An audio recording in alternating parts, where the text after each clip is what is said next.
Her sister's laughter sliced through the glittering ballroom just as the vampire king rose from his throne, and in that suspended breath between cruelty and destiny, Elena Hart learned that humiliation could summon monsters or crown a queen, when ancient power finally decided to look her way. Hey guys, welcome back. And if you're new here, welcome. Let me know in the comments where you're watching from, and let's get started. The moment Vivian Hart laughed, Elena felt every eye sharpen, even before she realized why.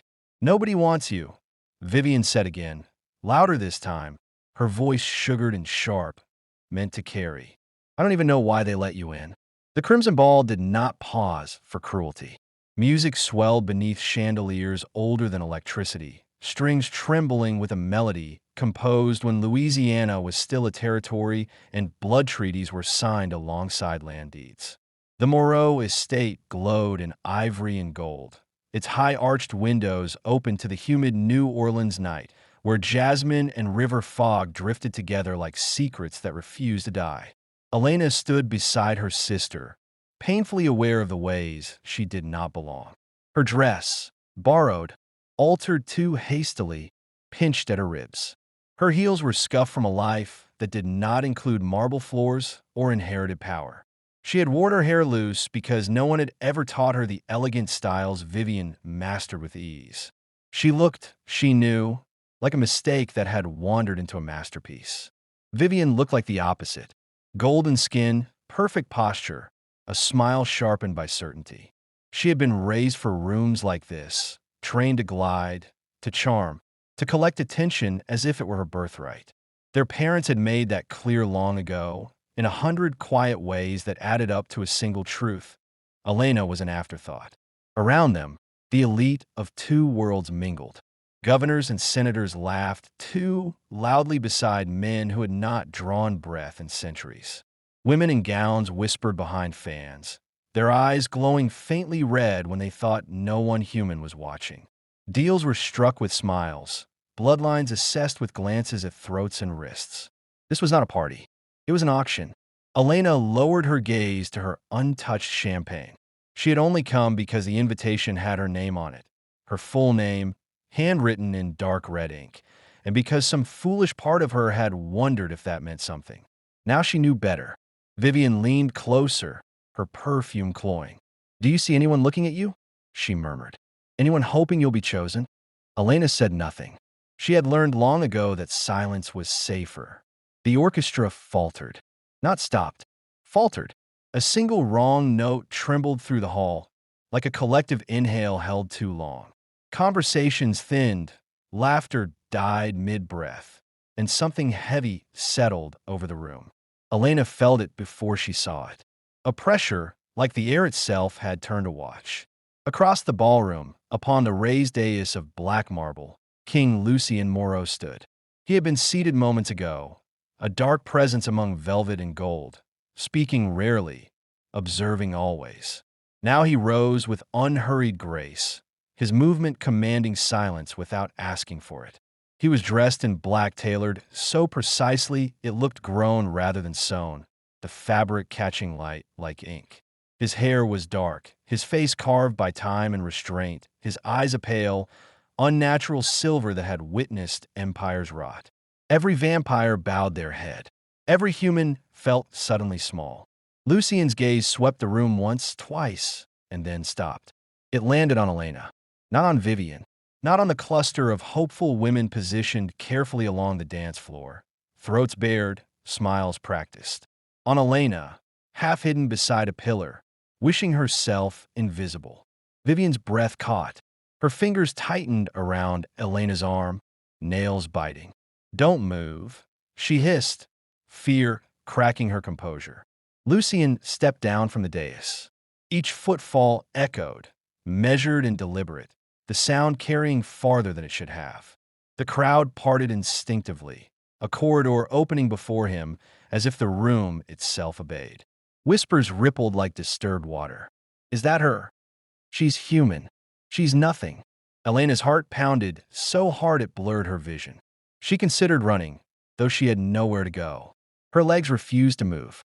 Her sister released her arm as if burned. Lucien stopped in front of her.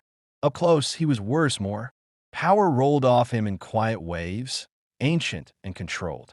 His presence was not violent, but it was absolute, the kind that did not need to threaten. His eyes searched her face with unsettling focus, as if confirming something long suspected. He did not look at Vivian at all. "May I have this dance?" he asked Elena softly, his voice smooth and deep, carrying effortlessly through the stunned silence. "Or do you plan to keep pretending you don't belong to me?" The words struck like a bell. Elena stared at him, certain she had misheard. Me? The question echoed in her mind, dizzying. Belong? She had never belonged anywhere. Not in her family. Not in this city. Not in the quiet life she'd built on the edges of other people's importance. Around them, the room held its breath. Vivian found her voice at last. "Your Majesty," she said quickly, stepping forward, smile brittle. "My sister is overwhelmed." "I'm sure you meant." Lucian's gaze flicked to her then, cold and dismissive. "I did not." Vivian froze. If you've ever despised someone who delights in tearing others down, now would be a good time to decide where you stand. Comment, "Everyone deserves respect," if you're not siding with cruelty like hers, because silence always favors the bully. Lucian returned his attention to Elena and extended his hand.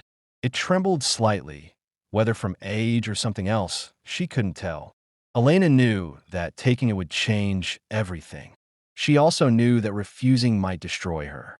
With a breath that tasted like fear and jasmine, she placed her hand in his. His skin was cool, not dead, alive in a way that hummed. The music resumed, softer now, reverent. Lucian guided her onto the floor, one hand settling at her waist with careful propriety, the other steadying her hand as if he sensed her shaking. "You're frightened," he murmured. "Yes," she whispered. "As you should be," he said gently. "But not of me." They moved together, slow and deliberate. Elena became aware of the way people watched, of Vivian's pale, furious face, of the weight of history pressing closer with every step. "Why me?" Elena asked, the question tearing free before she could stop it. Lucian's expression softened, something ancient and weary surfacing beneath the king. "Because this country was built on lies," he said quietly, "and one truth was buried so deeply even I believed it lost." Her pulse spiked. "I don't understand." "You will," he said. Soon, as they danced, Elena felt it, a strange warmth blooming beneath her skin, a pull toward him that defied reason. Memories stirred, fragments of stories her mother once told her about blood and promises and a lineage they never spoke of again. High above them, the chandeliers burned steady, unaware that a clause written before the United States had a name was beginning to fulfill itself. Elena Hart was no one's extra, and by the end of the night, the world would remember why. The dance ended, but the consequences did not. When the final note faded, Lucian did not release Elena immediately. His hand remained at her waist, steady, grounding, as if he understood that the moment he let go, the weight of what had just happened would crash down on her all at once. The applause that followed was hesitant, fractured, polite clapping from humans who didn't understand what they were witnessing, reverent silence from vampires who understood far too well. Lucian inclined his head slightly, not in acknowledgement of the room, but to her. "Walk with me." It was not a request. He guided her from the dance floor, and the crowd parted again, this time slower, reluctant, eyes burning with curiosity, jealousy, and fear. Elena caught glimpses of faces she recognized from television, from history books, from nightmares she didn't yet understand. Vivian stood frozen near the pillar, her perfect composure finally shattered. For the first time in her life, she looked small. They passed through tall double doors into a quieter wing of the estate. The music dulled behind them, replaced by the low murmur of the city beyond open windows. New Orleans breathed around them, cicadas singing, river air thick and watchful. Only then did Lucian release her. Elena's legs nearly gave out. She steadied herself against a carved mahogany table, her reflection wavering in its polished surface. "I think," she said weakly, "I'm going to wake up any second." Lucian studied her with an intensity that made her feel seen in ways that were both terrifying and intoxicating. If this were a dream, he said, you would not feel this afraid. That's not comforting. A corner of his mouth lifted. It wasn't meant to be. She laughed despite herself, a breathless sound that surprised them both.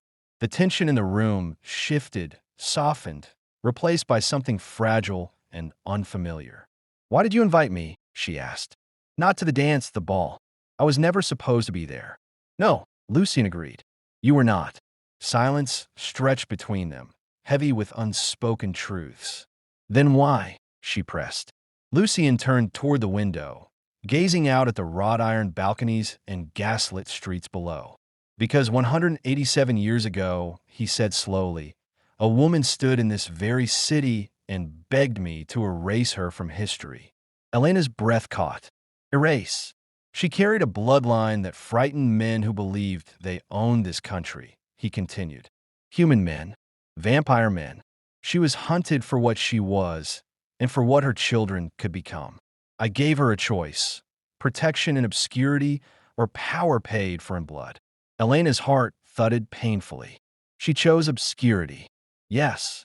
Lucian turned back to her, and she vanished so completely that even I believed her line had ended. A chill crept up Elena's spine. You're saying that woman was my ancestor. I am saying, Lucian corrected gently, that you are the living signature on a forgotten contract. The words felt unreal, yet something deep inside her responded. An echo, a recognition she couldn't explain. Memories stirred of her mother's warnings, of relatives who changed their names, of a family history full of gaps and silences. Before she could speak, the door opened. A woman entered without hesitation, tall and severe, her dark hair pulled into a tight twist. Her eyes glowed faintly red as they flicked from Lucian to Elena. Your Majesty, she said coolly, the court is restless. Lucian's expression hardened. They can wait. They won't, the woman replied, especially not Valerius. The name sent a ripple through the air, like a plucked wire. Lucian's jaw tightened. Elena noticed. Who's Valerius? A problem, the woman said flatly. One who believes tradition matters more than consent. Lucian met Elena's gaze. Lord Valerius chairs the Nocturne Council. He believes the Crimson Ball exists to preserve vampire purity and political advantage.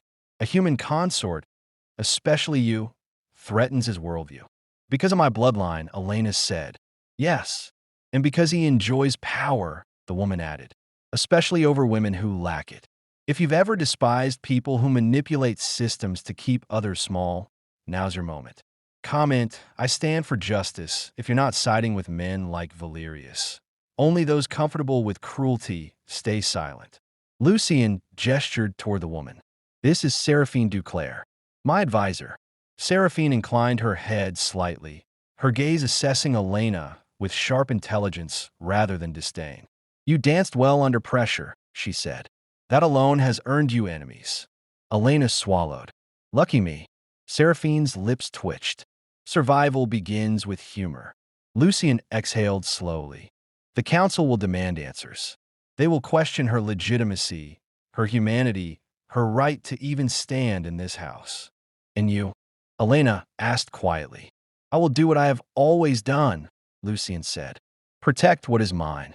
The word mine sent a confusing warmth through her chest. Dangerous. Comforting. Too much too soon. I didn't agree to be anything, Elena said, though her voice lacked conviction. Lucian stepped closer, lowering his voice. You agreed to a dance. Nothing more. Choice still matters here, no matter what the council believes. A knock interrupted them, sharper this time. Enter, Lucian said. A young vampire messenger bowed deeply. Your Majesty, Lord Valerius requests your presence. Immediately, Lucian's eyes flashed silver. Of course he does. He turned to Elena. You should return to the ballroom. For now. Fear surged. Alone. You will not be harmed, he said firmly. Not while you are under my protection. Seraphine nodded. I'll escort her. As they walked back, Elena's thoughts raced. The whispers were louder now, less restrained. She felt them like needles against her skin. Vivian intercepted them near the doors, her face flushed, eyes bright with fury and disbelief. "What did you do?" she hissed. "Do you have any idea what you've ruined?" Elena met her gaze, something new and steady rising within her.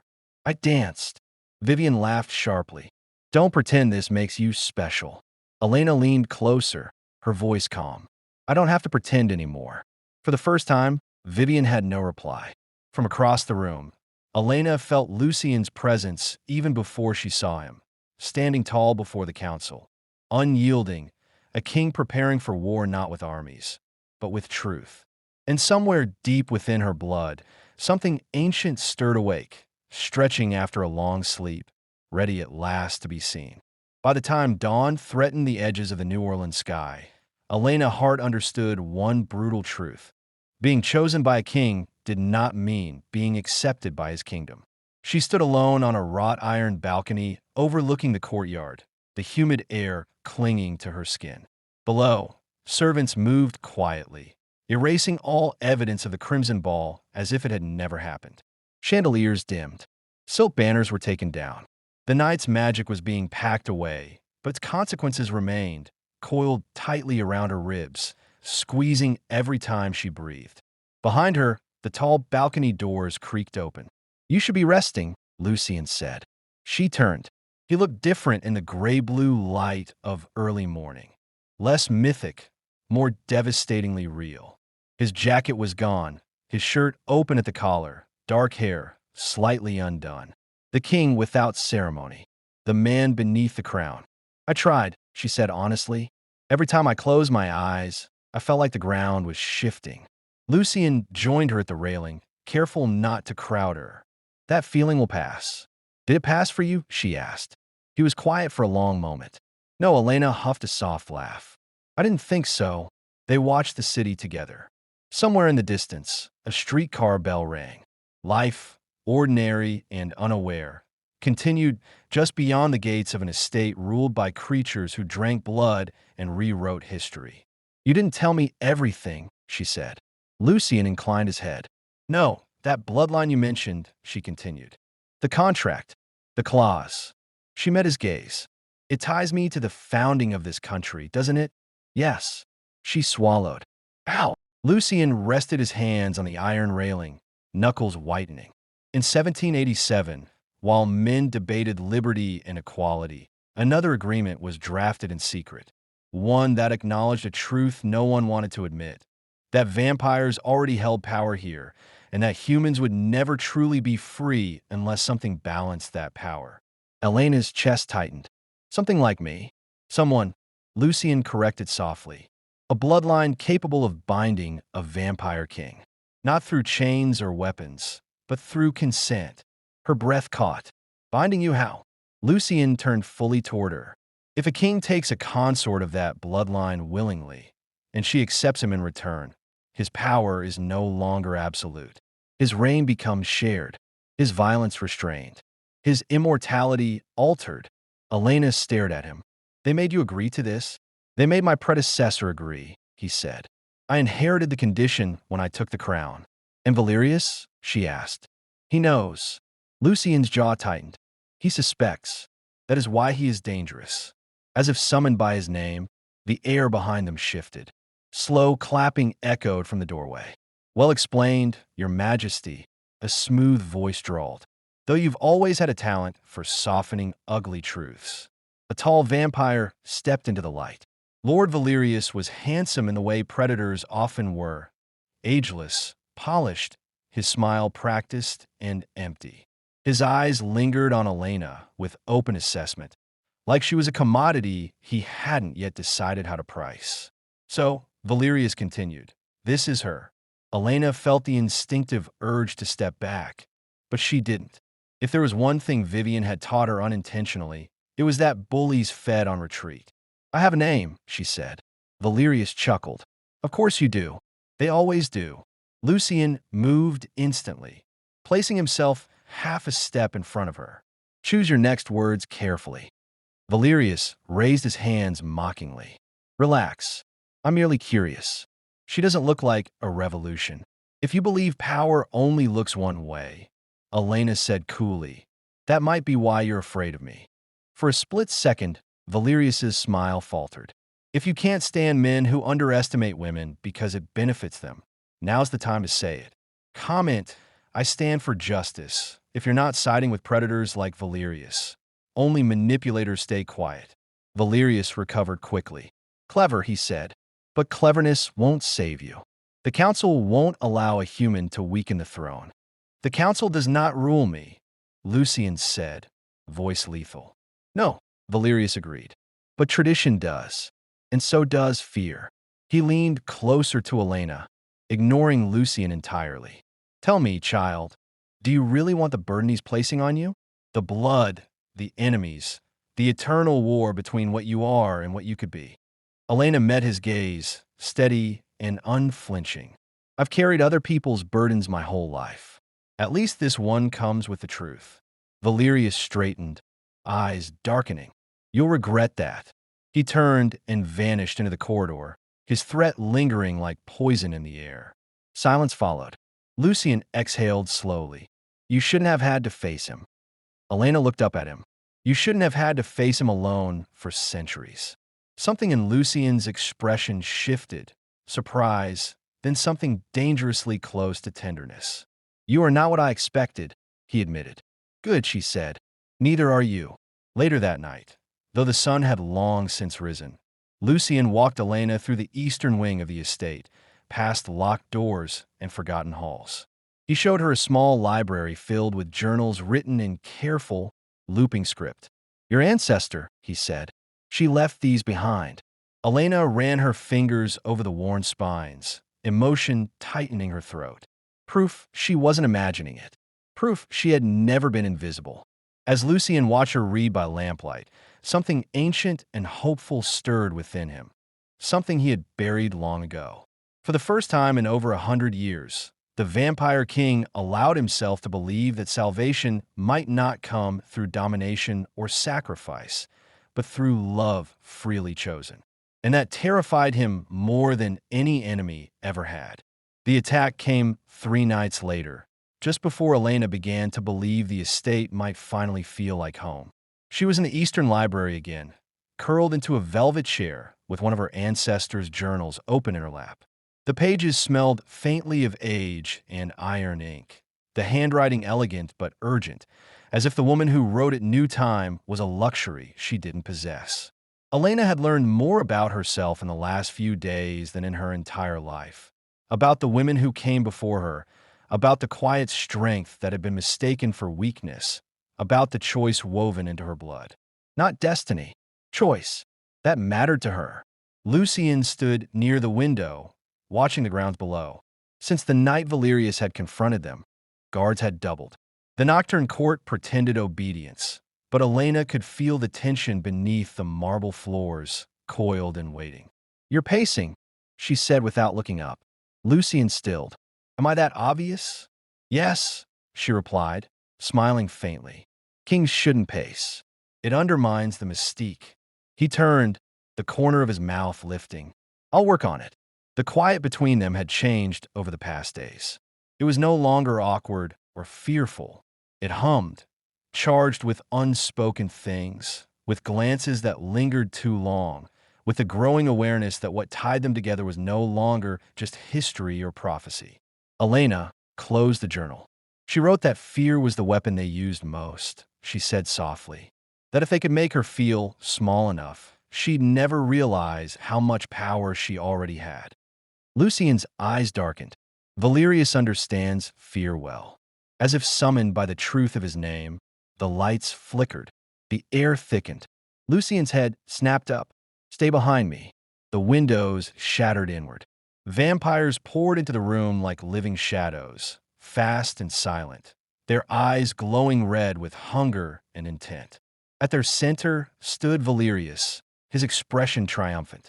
The council has spoken, he announced. The human must be removed. Elena's heart slammed against her ribs, but she did not scream. Lucian stepped forward, power rolling off him in lethal waves. You dare violate my home? Valerius laughed. You made it vulnerable the moment you chose her. If you believe no one should be punished for who they are, or loved for Hit like, subscribe, and comment. Everyone deserves respect. Only cowards side with men like Valerius. The first attacker lunged. Lucian moved like a storm. The vampire never touched Elena. He hit an invisible force and was thrown back, crashing into a bookshelf. Chaos erupted. Guards clashed with traitors, marble cracked, glass rained down. But Valerius didn't look at Lucian. He looked at Elena and smiled. Pain exploded through her chest. She gasped, dropping to her knees as something ancient and burning awakened in her blood. Symbols flared across her skin, faint, glowing lines spiraling over her wrists, her collarbone, her heart. The room seemed to tilt toward her, as if recognizing its authority. "Elena!" Lucian shouted. She looked up, breath shaking, and understood. The binding wasn't a cage. It was a door. She stood. The pain vanished, replaced by clarity so sharp it felt like truth slicing through centuries of lies. She met Valerius's gaze, unafraid. "No," she said, her voice carrying power she had never known. "You don't get to decide anymore." The air obeyed her. Valerius staggered back, as if struck, his confidence cracking. "What is she doing?" Lucian stared at her, not in fear, but in awe. Elena took a step forward. "You've ruled by terror because no one ever challenged you," she said calmly. "But I'm not afraid of you." She reached for Lucian's hand. The moment their fingers touched, the estate shuddered, not in destruction, but in recognition. Light surged outward, pure and binding, wrapping around Valerius and his followers like chains forged of consent and truth. Valerius screamed as the power ripped authority from him, leaving him exposed, diminished, mortal in all the ways that mattered. "This isn't possible," he snarled. "It is," Lucian said, his voice steady and changed. "And it's over." The remaining vampires fell to their knees. Silence crashed down, broken only by Elena's ragged breathing. She swayed. Lucian caught her instantly, pulling her into his arms. "You did it," he whispered, wonder and relief bleeding through centuries of restraint. "I chose," she said weakly. He pressed his forehead to hers. "And in doing so, you saved us all." Valerius was taken away, stripped of title and influence, his power broken not by violence, but by the very claws he had tried to destroy. By dawn, the Nocturne court bowed, not out of fear, but acknowledgement. Days later, New Orleans buzzed with rumors of reform, of old powers falling, of a king who now ruled differently. Elena stood once more on the balcony, the city alive beneath her, no longer an outsider looking in. Lucian joined her, offering a small velvet box. Not a crown, not a chain. A ring. "No prophecy," he said softly. "No obligation. Just a question." She looked up at him, at the man who had crossed a room for her when no one else would. "Yes," she said, before he could even finish. His smile, real, unguarded, was the most dangerous magic of all. Below them, the city breathed on, unaware that love had just rewritten history. And somewhere in the shadows, other ancient powers began to stir, watching, waiting, because a queen who chose love over fear was far more terrifying than any king alone. Thanks so much for watching, everyone. It really means a lot that you spent some time here with me today. If you enjoyed this, give it a like, drop a comment, or share it with someone who might enjoy it too. And don't forget to subscribe so you don't miss what's coming next. I love hearing from you. So let me know your thoughts, questions, or just say hi in the comments. Thanks again. You're the reason I do this, and I can't wait to see you in the next one.